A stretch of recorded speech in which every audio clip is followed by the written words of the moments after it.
Добрый день, друзья! Сегодня я хотел бы показать, как правильно натягивать холст на подрамник. Многие об этом спрашивают.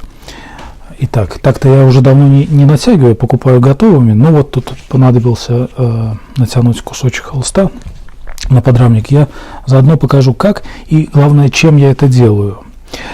Щипцы для натяжки холстов, как вы знаете, в магазинах стоят очень дорого. Там, по-моему, до 3000 они стоят. Достаточно дорого. Я многие годы ранее очень много холстов натягивал вот таким вот любопытным инструментом, сделанным из обычной вилки.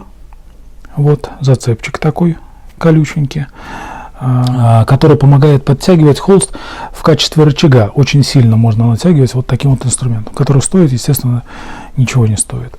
Сейчас я попробую показать. Если получится вот из такой вилки, это вилка из Икеи, кажется, я не знаю, что за материал, но, возможно, получится что-то сделать. Вот это обычная советская вилка. Что за материал, тоже не знаю, какая-то нержавейка. Да, вот написано нержавейка, цена 60 копеек. Вот. Она делается хорошо, она хорошо обламывается, и вот здесь вот остаются такие колючие зацепчики, не острые. Я попробую сейчас показать. Вот они не очень острые,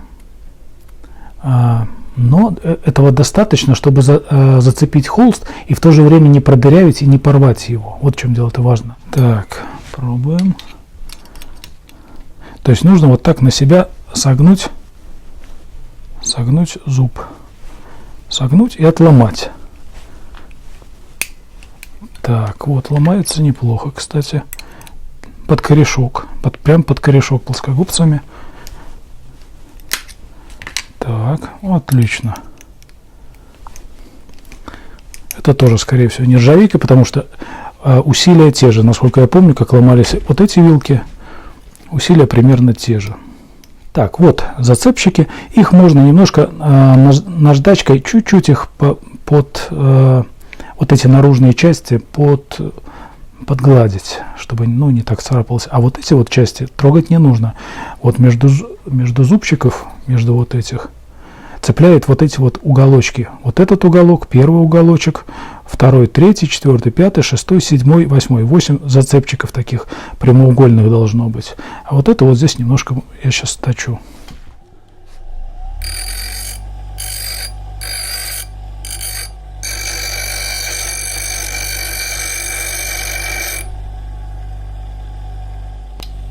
Итак, вот я подточил вилочку, все вот это вот колючее, остренькое. Единственное, вот эти вот два уголочка крайние, чуть-чуть я подвальцевал, чтобы они своими краями не рвали холст.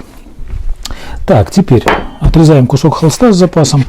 Единственное, смотрите, очень важно замерить диагонали, прежде чем будете натягивать холст, чтобы не было ромба. Иначе это будет очень заметно на стене, в раму не влезет. Вот, чтобы вот эти две диагонали примерно совпадали. Вот я просто руками чувствую, что они тут разница в 1 мм, в 1-2, это не страшно. Так, теперь желательно, если холст уже грунтован, а это грунтованный холст, я какой-то нашел у себя тут, мятый немножко, но это не страшно, он натянется. Его нужно смочить водой. Так, сейчас я... Вот, хорошенько смачиваем водой, не насквозь, конечно, но так прилично смачиваем, чтобы он хорошенько размяк, стал мягеньким. А потом по высыханию этот холст натягивается и принимает свою прежнюю форму. Промачиваем с двух сторон. Это акриловый грунт, он должен пропитаться тоже. Все, смачивали, можно немножко подождать, можно сразу приступать.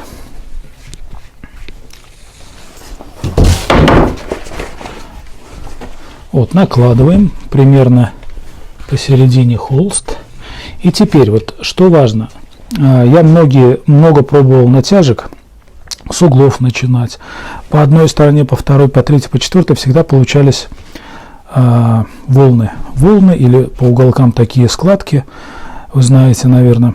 Самое оптимально, я понатягивал холстов 1000, вот буквально за все годы своей работы, так сказать, художником, очень много. Самое оптимальное — это сначала крест-накрест, 1, 2, 3, 4, потом уголки, а потом все остальное в произвольном порядке. Положили холст, чтобы ровненько все было. Вот. Потом приблизительно серединку находим, держим пальцем. Первый удар, первый гвоздь. Можно гвоздиками, кстати. Потом переворачиваем, берем вилку, вот, берем, подкладываем вот сюда и как рычагом натягиваем. Вот он цепляет немножко, сильно не нужно, очень сильно, иначе поведет холст. Учтите, холст мягкий, он сейчас как бы расслаблен. По высыханию он как пружина натянется. Особенно это касается холстов льняных. Так, теперь вот так равняем. Смотрите, вот на весу равняем, чтобы он принял естественное положение подрамник.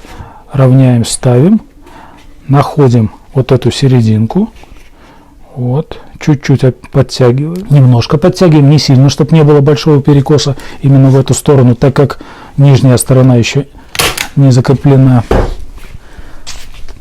Так, переворачиваем. Так, полы грязные, но не страшно. Точно так же на весу вот так вот находим естественное положение холста, серединку примерно. Тут уже опять рычажок нам нужен, вот этот вилочка. Вот, подтягиваем. Не очень сильно, напомню, не нужно очень сильно натягивать. Теперь уголочки.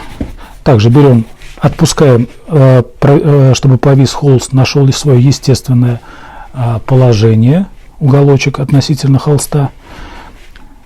Немножко подтягиваем, много не нужно. Уголки, будет складка. Вот так. Он мягенький у нас, размяк. Подкладываем вот так вот конвертиком. Вот, то есть, вот еще раз показываю. Так. Так. Можно увести туда сзади, все это сделать. Но мне это не нужно. Я вот так вот делаю. Вот, прихватываю. Аналогично вот сюда. И последний уголочек.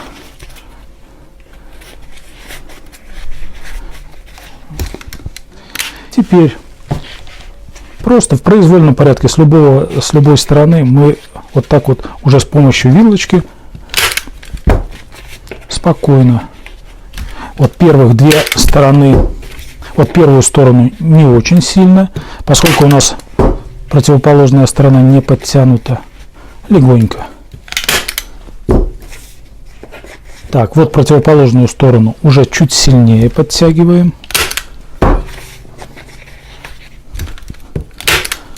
Расстояние сантиметров 5 между гвоздями, между скобками.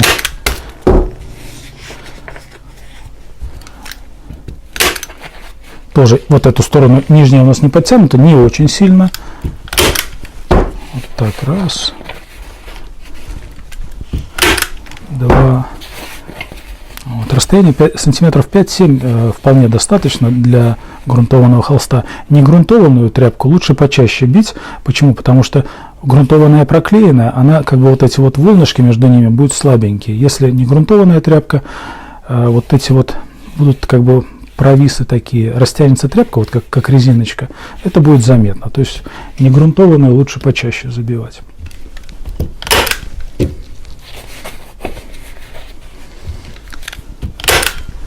Так, и последняя сторона. Вот тут можно чуть сильнее, чем противоположную. Уже финишная, так сказать, натяжка. Вот, как видим, работаем быстро. Щипцы, в отличие от этих дорогих щипцов, тут дело в том, во-первых, удобнее работать. Он инструмент легкий, практически ничего не весит. Очень крепко может натягивать, не нужно там зажимать что-то, вот рука свободна. То есть работает только рычаг. Ты поставил в нужное место вилочку и вот так вот затянул, подтянул и стрельнул. И в принципе, зачем я его изобрел когда-то, будучи молодым, так сказать, художником, раньше вот таких вот пистолетов не было. И приходилось забивать холсты гвоздиками маленькими. Забивать и загибать их. Вот так вот делается это. Но чтобы забивать гвоздь, нужна свободная рука. То есть нужен молоток, рука для молотка, рука для гвоздя и еще как-то натянуть. Невозможно.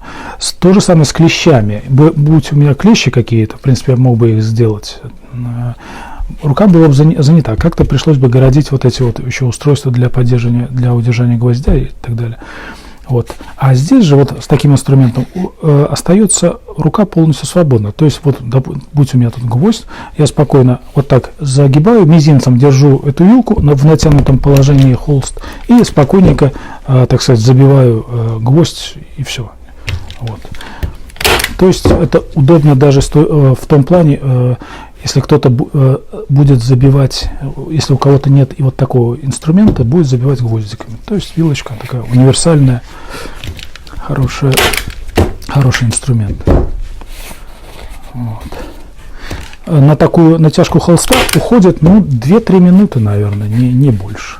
Ну, если не считать время на разметку и так далее. Вот последний гвоздик. Вот. Холст гудит. Ну так, умеренно. Винта никакого нет. Вот я не знаю, видно на камеру или нет. Попробую показать. Вот, никакого пропеллера нет изгиба. И подрамник не прогнулся. Ровненький, хороший. Точнее прогнулся, буквально. Вот я попробую показать. Если прогнулся миллиметр на 2-3, это не страшно. Рамка все это скрывает. Вот так вот. Вот еще раз закрепим. 4 уголочка. 1, 2, 3, 4.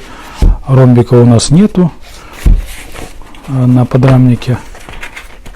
Спокойно уголочки на длинную сторону. То есть вот сюда вручную. Уголочки вручную. Сильно не нужно натягивать. Тут не нужно всю силу показывать. Тоже будут складки. Еще раз повторю. Вот.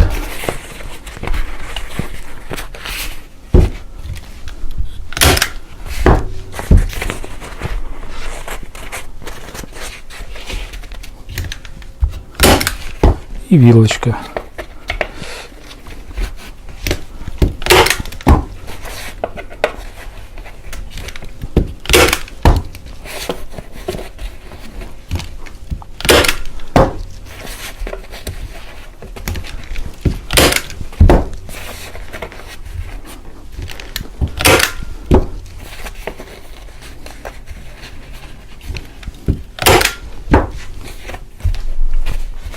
Так, противоположная сторона, посильнее немножко. 1, 2.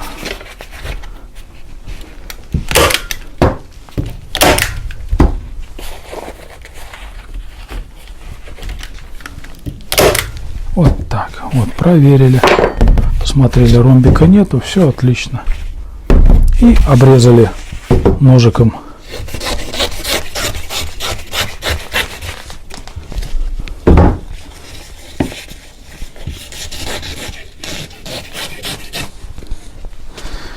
Вот, обрезали и вставляем клинышки.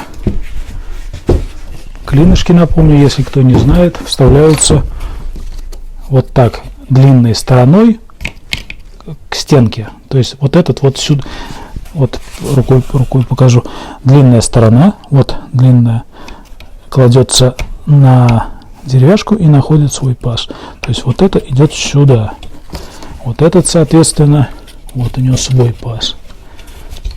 Так, вот еще, наверное, чуть получше покажу.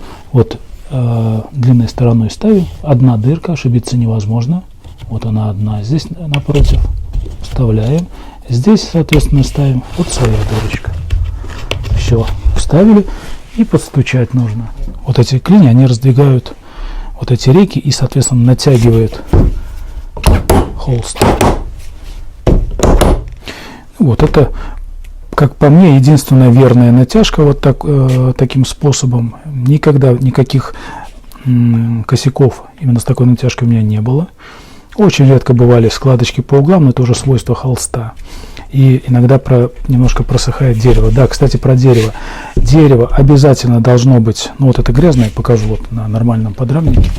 Вот. Обязательно сухим, чистым. чистом плане, без каких-нибудь гнили какой-то там, плесени, вот, без больших суков. Вот максимум, что может быть, ну, вот такие вот сучки. Уже сучок с палец толщиной, скорее всего, поведет в этом месте холст, и он ну, тоже даст складку, то есть будет кривизна палки в какую-нибудь сторону. Все, уже ни о какой ровности холста в этом случае речи не идет. Вот. То есть чистое дерево должно быть хорошее, или же вот такое дерево, цельные участки, или же срощенное, это тоже хорошее, такой елочкой бывает, склеенные куски, это тоже хорошее дерево. Вот.